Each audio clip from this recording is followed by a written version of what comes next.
Happy holiday. Good evening. I am Sandra Isenamap and welcome to Business Live. Coming up this evening, second-hand car dealers pushes for review of current automobile policy as the hint of nationwide demonstration over projected 5 million job losses. ECOWAS Bank defers low payment deadline for member states due to COVID-19. Also coming up, we assess the agreement between Ghana and the African Union over the Continental Free Trade Area following Parliament's approval. Details plus many more coming up this evening on Business Live after this break. Looks like the fight for TikTok continues, and we wait to see how it pans out in the coming days. But away from the summaries, second-hand automobile dealers in the country will be embarking on a series of demonstrations nationwide to push for a review of the current automobile policy. According to them, both the policy and the Customs Amendment Bill have the potential to collapse about 5 million Ghanaian businesses in the value chain. Secretary of the Ghana Automobile Dealers Union, Clifford Anso, has been speaking with Joy Business in the following report. More automobile manufacturers are expected to begin assembling in the country, in addition to the German automaker Volkswagen and others who have already begun work in the country under a new policy. According to the local automobile dealers, all efforts to get the government to amend sections of the policy which threatens their existence have failed.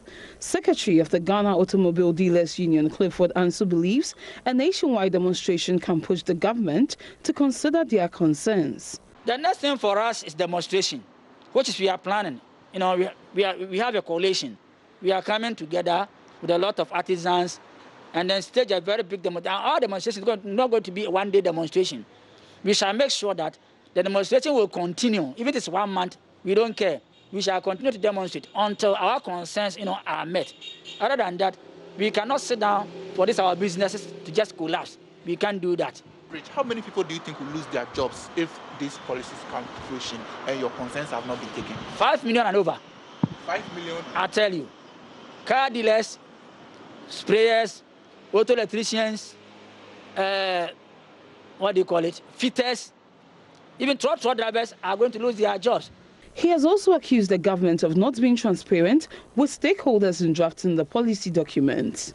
Ghanaians should know that this is the contract that we signed with them. And for that matter, whoever is going to buy the car will be given this or will be given that. We don't want this thing to be a verbal. If they are saying this today, tomorrow the conversation also will change. But has not been transparent. Not at all. We want this thing to come out. Let us everybody know. Let us see it. That is the contract that we signed with the people, right? So that everybody will be assured that, at the end of the day, this is what I'm going to get, right? It's better than to hire something from somebody. Even this policy that you are saying, or this law that you even brought, people's concerns were not taken. You just invited them, you had a conversation with them, the people left. And you are touting yourself that you're engaging them, you've engaged. When you engage somebody for a meeting, or when you engage somebody for a dialogue, right, there must be something fruitful. But if I'm not satisfied, and you are satisfied, then you have not achieved your aim. He says plans are advanced to mobilize affected stakeholders for the demonstration. Woodcrafters and cane weavers in the western region have lost about 95% of their clients. As a result, the cane weaving business has taken a nosedive as most of their patrons are foreigners. According to these weavers, most of them have had to hold on production since March this year following the closure of the country's borders. In Athalia Kwanzaa has more in the following report. In the scorching sun, these few weavers are busily weaving tables and other crafts, hoping that business will start booming very soon. Though they tell me they are not sure of the money they can make today, they want to remain relevant and serve their few local clients.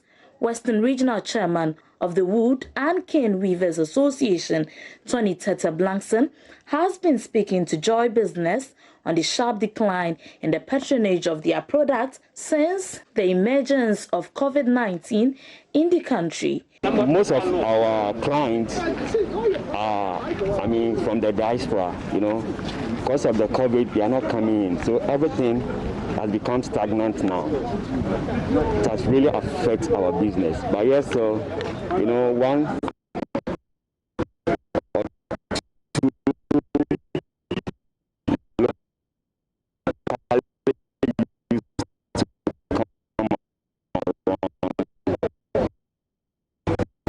we are still on it, looking forward that things will be fine. Oh, actually, it has gone on very well, as we were expecting.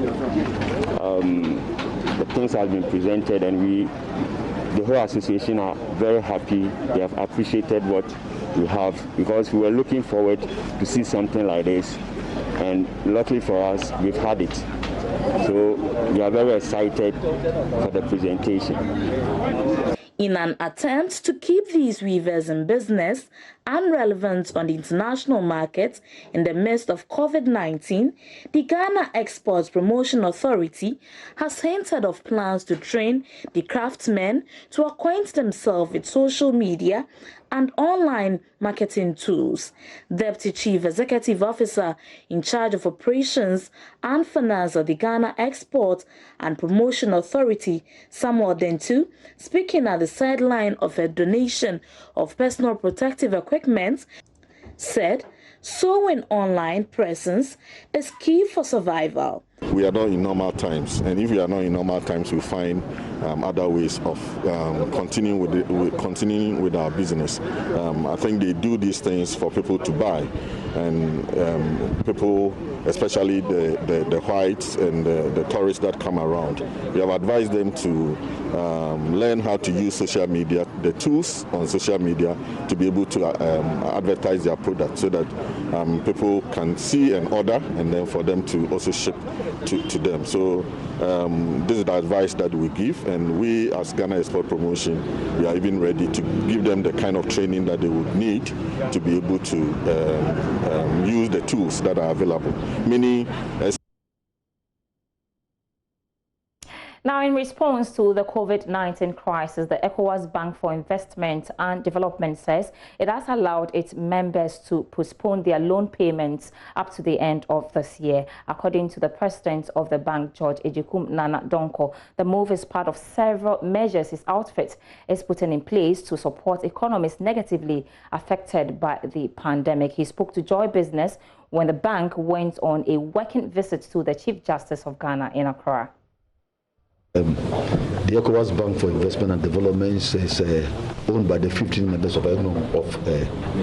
ECOWAS, for which Ghana is a very strategic member. Since the COVID started, we have extended an amount of $1.5 million to all the member countries to fight the pandemic. We are also in the process of securing what we called COVID facility in concessionary terms to all the member countries to support their fight against the COVID. In addition, all the member countries that have taken money from us, we have also deferred payment of their principals and interest for the time being, in fact up to the end of the year. So we believe that we are assessing the situation and see what happens. But basically, we are in the process of granting concessional resources to all the member countries to invest in the priority sectors of the various economies that have been affected significantly by the COVID. To be honest with you, apart from the COVID, all the member countries are in full compliance, all of them, because of course, what we call reputational risk is important. You don't take the money from a bank and you don't pay. So far as the public sector is concerned, we don't have any problem with any of our member countries. They were all in good standing until the COVID came in. Ghana is a very important and strategic partner because, as I said, Ghana is the second largest shareholder of the bank. The total balance of the bank is about $1.5 billion currently. And Ghana has fully paid up. And again, Ghana is permanently on the board of directors. It is not every candidate that is represented on the board. It depends on the level of your stake in the bank. But I'm happy to inform you that Ghana has lived up to its expectation, and they have paid up everything, and they are permanently on the board. Parliament has approved the host country agreement between Ghana and the African Union for the establishment of the African Continental Free Trade Area Secretariat in Accra. A report by Parliament's Foreign Affairs Committee says Ghana will secure a premises for the Secretariat as well as provide the necessary security. Foreign Affairs Minister Shirley Ayoko Botwe told Parliament between 100 and 150 Ghanaians will gain job opportunities at the Secretariat. We are happy that the AU process from inception to the signing of the AfCFTA agreement and the host country agreement today has ended up in Parliament. And what we are doing is opening the door for the Secretariat to start operations. Mr. Speaker, the Secretary General and his team, the first team to kickstart operations, will arrive in the country sometime this month. Indeed, it is true that we had to postpone it from March to August, and also even the operations of the Secretariat, the trading has been postponed to January. But we are on course, and we believe that this will happen very soon, despite the delays that have been caused by the COVID-19 pandemic. The host country agreement, Mr. Speaker, will provide us with an agreement for where our obligations are concerned, and also the African Union obligations. But in our obligations, Mr. Speaker, we are supposed to provide the office space, which we have, 4 floors at the Africa Trade House. We've also provided a residence for the Secretary General, and also we granted diplomatic immunities and privileges to the full diplomatic immunities and privileges to the AfCFTA Secretariat, its staff and its dependents. Also, the members have already talked about the 10 million settling in grant, which is basically to facilitate the speedy establishment of the Secretariat. So far, some disbursements have been made upon requests that have been presented to Ghana by the African Union Commission. Some of the requests have been cost to reconfigure the Secretariat to the taste of the Secretariat, to be able to deal with the needs of the Secretariat in terms of its functioning, also security, to make sure that the premises is well secured, also the funds to recruit the Secretary General was provided, and also his travels and his cost of stay in Ethiopia. Since March, he has been domiciled in Ethiopia. And so that has all come within the 10 million settling in grants, Mr. Speaker. Mr. Speaker, also, as part of our obligations, we will be providing the Secretariat with technical expertise from MDAs such as Customs, Ministry of Finance, Ministry of Foreign Affairs, Ministry of Trade. This is a group of people who will help for 6 months in the setting up of the Secretariat as a support team. Meanwhile, parliamentary correspondent Joseph Opoku-Gakpo has been explaining what Ghana stands to benefit from the agreement as the host nation. So a number of them. First of all, the Secretariat being established here in Ghana, they will enjoy a number of benefits from us as a country, including the fact that, as you indicated, their premises will be set up and finished. The Secretariat will be given a legal personality with the capacity to enter into a contract and acquire and dispose various property here in Ghana. That's also listed in the agreement. Additionally, government will ensure that those who work at the Secretariat are offered various diplomatic statuses. There will be the situation where they would enjoy privileges and immunities, just as they would have enjoyed if they were working with the Organization of African Union once they are here in Ghana. Additionally, we'll see a situation where the Secretariat will be able to freely purchase various currencies through the authorized channels here in Ghana and transfer them. The Secretariat will be exempt from any direct or indirect taxes, except for charges on utilities and also charges on payments like SNIT. And additionally, the expectation is that this Secretariat, when it's eventually established, it would work through, with government through the Ministry of Foreign Affairs. So those are some of the expected conditions under which the Secretariat would actually operate here in Ghana. But on the issue of job creation, that's one thing that MPs pushed a lot in terms of likely benefit for the people of Ghana. The indication from the committee's report is that majority of the staff at the Secretariat, those who will be doing administration, finance, and other issues, are people who would have to be, majority of them would have to be Ghanaians. And the minister put the figure of the likely number of employees that would see there as far as Ghanaians. So for emphasis sake, let's take a look at some of the key highlights in that agreement that was presented yesterday in Parliament by the Foreign Affairs Minister. And if you can see on your screens, let's have it now. Yes, there we go. So the host country, that is Ghana, shall provide as its own expenses and secure, equipped and furnished permanent premises for the Secretariat.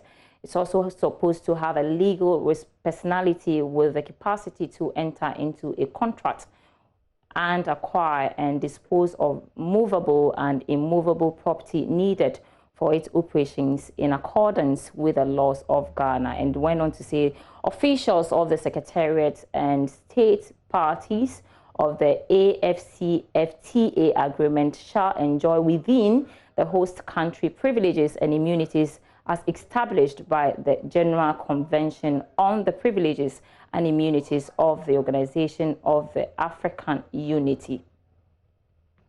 And it went on to say that the Secretariat shall freely purchase any currency through authorized channels and hold and dispose them and transfer its funds to or from the host country and operate accounts in any currency. And then this is the interesting part: the Secretariat is exempted from any direct or indirect tax for charges and taxes on public utility services, including compulsory contributions to any social security scheme of the host country. Joining us for more on this agreement is the Center Coordinator of CART International, a policy advocacy group, AfCFTA Adomaku. Grateful for your time this evening on Business Live, sir. Mr. Apia, if you can unmute your audio, I think you're on mute. So if you can unmute it, then we can hear you. Right. Thank you.